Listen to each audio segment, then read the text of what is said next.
go. Hi, I'm Katherine Sayre with NOLA.com, the Times-Picayune. I write about real estate, and I'm here with Will Bradshaw, co-founder and president of Green Coast Enterprises, a real estate development firm.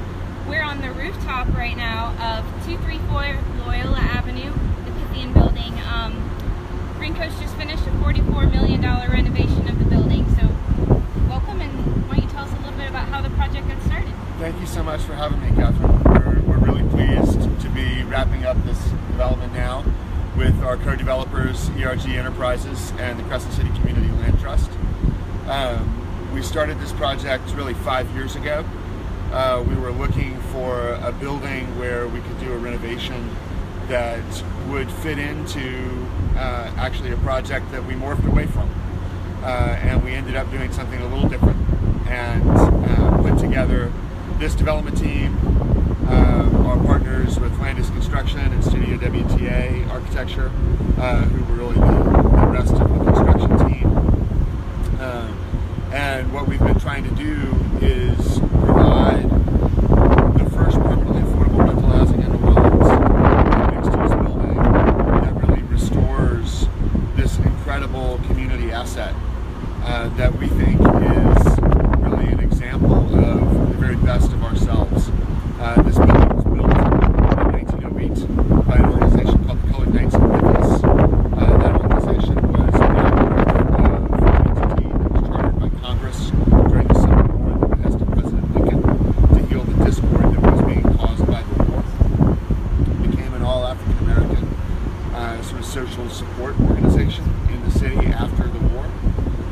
And during the Jim Crow period was built so that African Americans could have office space downtown. We could have a theater, jazz club that they were allowed to go to, really supports of the cultural aspects of life in the city. It really created an opportunity for two generations of African Americans to advance themselves. When they left the building and the organization moved out, it was leased in its entirety to Andrew Jackson Higgins. He used as a hiring office for Higgins Industries. He is, of course, the man who Eisenhower said won World War II for the Allies, and the reason that the World War II Museum is now in New Orleans. So this building just has an incredible history to it. But the thing that most excites us about this project is that it is in the middle of downtown New Orleans, which is an amazing place to live. It has a huge number of really wonderful amenities, including the roof deck we're now standing on, and provides all kinds of opportunities for really wonderful downtown living, downtown environment. And over time, some of that amazing history you just described really got lost, including structurally on the building, right? It did. When we acquired the building, it had a facade that was put on in the 1960s that covered the original ornamental stone and brickwork that was on the building. We've restored that, which you can see from the front. It's really just quite a handsome building, really beautiful structure, and we've put that work back in place to try to restore its 1930s era appearance, right at the point that it transitioned from the Pythians to Mr. Higgins. So I think we're going to go take a look inside the building now, starting with a look at some of the apartments that have been developed, right? Yeah, we'll make our way down through actually the original stairwell and talk about some of the other features as we go.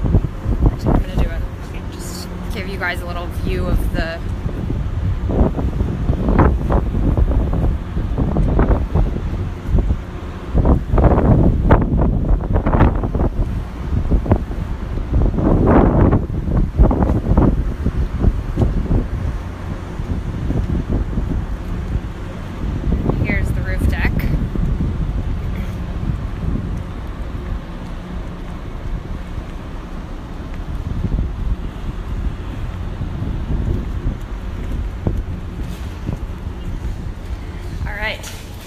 So, time for the stairs. Yeah. So this first part is not the historic stairs. The first floor now. Okay.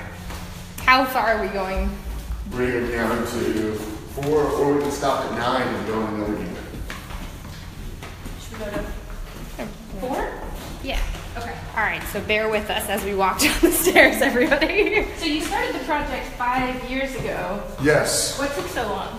All kinds of things. It's hard to put together the financing for these sorts of projects. We have new markets, tax credits, we have historic tax credits, etc.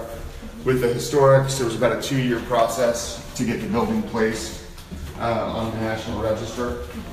Despite its really incredible history, it was not on the National Register when we originally put it under contract because of the aforementioned facade that we had to remove.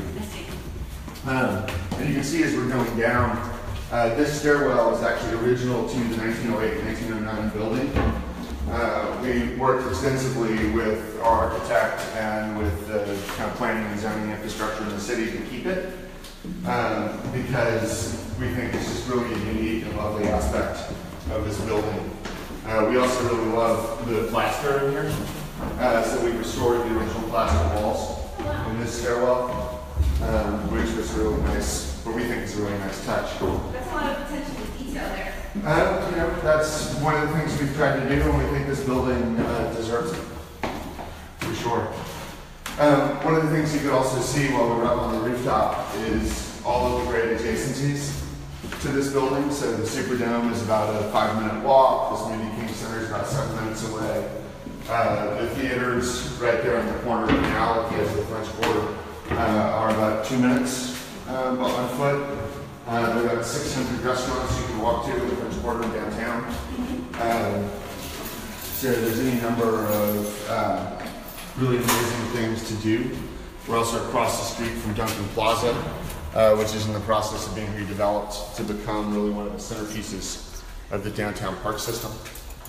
And we're going to go in here now to our model unit, which gives a sense of the way the units lay out in some of the cases. So this is a bedroom that you're seeing now. This is a 1-bedroom unit. We've got these original columns with the riveted members and all this sort of stuff. So we've kept these original columns in the structure. You can also see in the floors, we've tried to keep a lot of the original floors and really have these older aspects of the building juxtaposed against completely new, kind of clean elements in the design, which we think is one of the things that Studio WTA really excels at. We've also worked a bunch of storage into the building. So you can see we're in the bathroom now. There's this really big kind of bathroom closet in here. Actually, if we go back to the bedroom, I probably should have thought of this while we were in there, I apologize.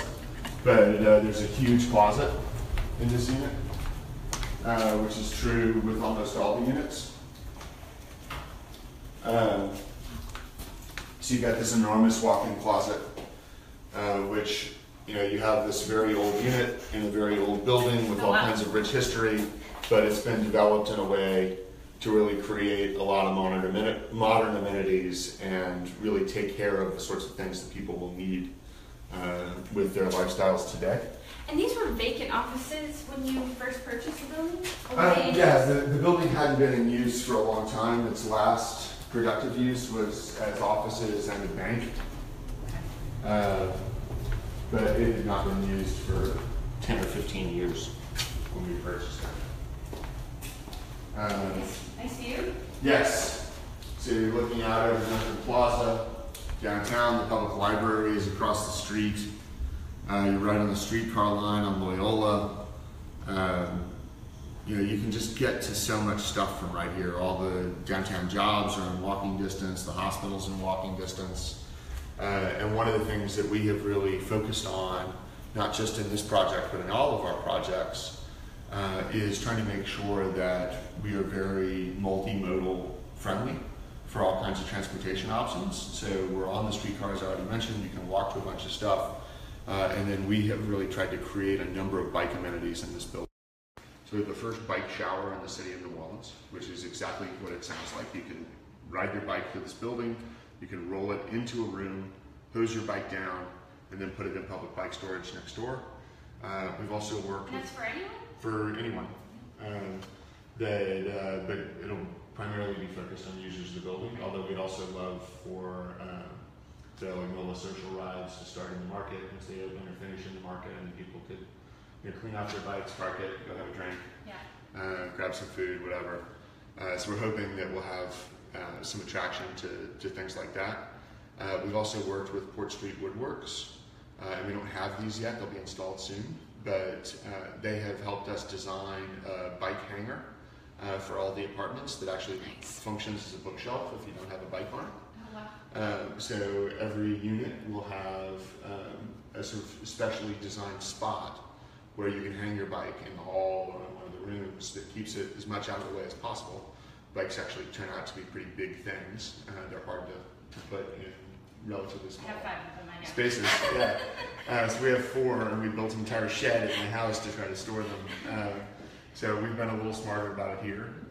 And if you don't have a bike, it's just a bookshelf in your hallway, which is kind of cool. So someone is asking along the lines of kind of the health conscious environment here. Is there going to be a gym or a pool? Yeah, so no pool. The building actually can't support it in its structure. We were sad about that, but we won't have one. There will be a gym in the building for residents and occupants, the commercial and residential side. We also are working on an arrangement with a couple of nearby places to do yoga classes or Pilates or something like that on the rooftop.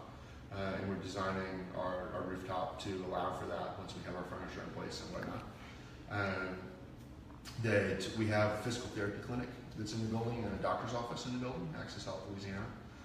So both of those places will be here. Physical therapy clinic, we've been working through arrangements to offer massage at some place in the market. So you could get, if you pay by 5 minutes or whatever, kind of like they do at the Whole Foods, where there'd be somebody that could support that particular challenge. And then there are a number of other kind of related amenities that we'll be working on. But it's a green building, as all our projects are, Green Coast, so we'll be LEED certified, probably at the silver level, which is the Leadership in Energy and Environmental Design. It's the U.S. Green Building Council's kind of premier rating system that we're following here. And we've done a lot with indoor air quality, energy efficiency, a couple other things. We're using a pretty cool system, which for people who are into this sort of thing, we're working with a company called Enwave that runs a central chiller plant for downtown buildings. They provide chilled water to the hospital. And so they provide chilled water to our building, which allows us to get our cooling way more efficiently than we would be otherwise, which is pretty neat. Yeah, very cool. Yeah. So we're in one of a total of 69 units. That's right. And 25 of those have been set aside to be affordable units. Can you talk a little bit more about that? Sure. We have a partnership, as I mentioned before, with the Crescent City Community Land Trust, who is one of our co-developers. And their primary interest is in creating permanently affordable housing. They also are interested in kind of economic development that supports that same population of folks who look like a pretty significant portion of the city of New Orleans. So what we have tried to do here, actually successfully doing here, is to create an environment that we think really mirrors the rest of the city of New Orleans. This is a city that has always intermixed people by race, by income level, by class. If you think about our urban fabric, that's baked into it. Wealthy people lived along the boulevards. Poorer folks lived inside the super blocks made by those boulevards. Since Katrina, our redevelopment process has started to break up that fabric in certain ways. And there are places like downtown where almost all of the new development has been focused exclusively on the high end. And we think this is a lovely building. We think this is worthy of all the sort of high-end stuff that it has in it. But we also wanted to do something that provided opportunities and options for people across a range of incomes. So our market rate units start at about $1,450. 25 of the units are income adjusted, so that they're targeted to people who make up to 80% or 120% of area median income. Those are, in the way that we see it, in the way that it's been leased up, people who are making $30,000 to $70,000 a year in New Orleans, which is fully half of our workforce. It's folks that work in our restaurants, people that work in the library, people that are paralegals, med techs, folks that really form the backbone of our economy, and we're providing a spot for them to live in this building and pay an affordable rate. And to us, this is really connected to, I think, an idea that we think is a little bit of a myth, which we're fascinated in this country of how we're all self-made, right? How to quote my pastor from yesterday, that we gave birth to ourselves and changed our own diapers, which just isn't actually right. And that we need an infrastructure in place that provides people an opportunity to get a leg up or a hand up. And we think that this building provides a critical part of that infrastructure in the city of New Orleans, and that's really what we were trying to do by providing the mixed income opportunities that we have in the building. And as opposed to some incentives for affordable housing developers, the affordability requirement expires. But here with that land trust model, those affordable units will not go away. That's true. The income adjusted units will never go away, and they are intermixed in the building. So it's not that there are 25 units that are income adjusted. There's just 25 people living in the building that, based on the criterion that they hit, the rent is a little different for them than it is in the market rate. Yeah. Someone is asking, I want to grab their question, hold on. Are you accepting applications, and if so, what is the website to go to? If you email live@Pythian.NOLA.com, and the is important in there, so THEPYTHIAN NOLA NOLA.com. That will get you to the leasing team. In addition, the PythianNOLA.com is the website. So you can get on there and there's an inquiry page. But yeah, we actually have 24 of the units occupied as of today. So 24 of the 69. We're hoping to sign a lease on another 6 later this week. So we're moving towards 50% occupied pretty rapidly right now, and we'd love to have more applicants. We'd love to have you here in this uniquely New Orleans building. Great. I think we're going to go check out their space downstairs. Yeah. Okay. Yeah.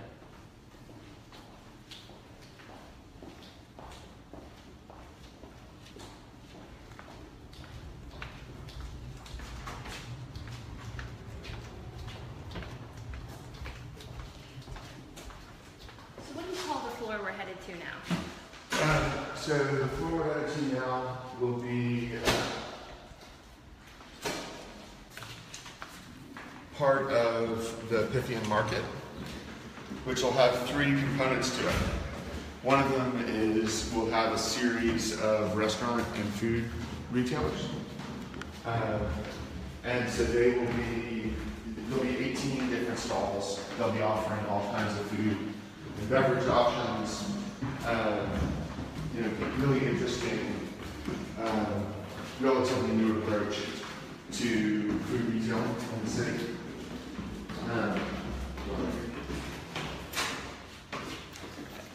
So that'll be people like Cosinita, Frenchie's, Cherry Coffee, Laurel Street Bakery, Cleveland Company, folks like that that'll be on the ground floor, offering all kinds of interesting stuff to eat and drink, and creating a real gathering place for the city.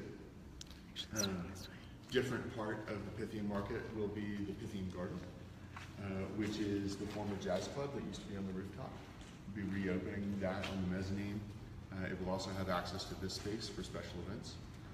This is the former Pythian Theater, and this space will be turned into an event space that is associated with the Pythian Market, and we'll be running kind of all 3 of those out of the Pythian Market team. And there's a Louis Armstrong connection here, right? Yeah, this building is likely the first place that Louis Armstrong ever performed. When he was put in the colored relief stone, he started a band, and the band performed here at a Times-Picayune event when he was 12, we believe. And it was a toy giveaway that they did every year for the African American community. So the Times-Picayune would collect these toys and bring them to the Pythian, and they had Louis Armstrong's band perform at this event, which was pretty amazing. There's a picture of a 12-year-old Louis Armstrong with his cornet right on Grosvenor Street, I believe, right over there. Very cool. Yeah. And when do you think the market's going to open? Should open in November. November. Yeah, so we just started construction on the commercial interior, and should be about 5.5 months. So we just got underway last month. Great. Yeah. Well, congratulations on the project. Absolutely, thank you. Again, I'm here with Will Bradshaw, President and co-founder of Green Coast Enterprises. I'm Katherine Sayre, real estate reporter with NOLA.com and the Times-Picayune, and thanks for joining us on the tour of the Pythian. Thanks so much for having me, Catherine.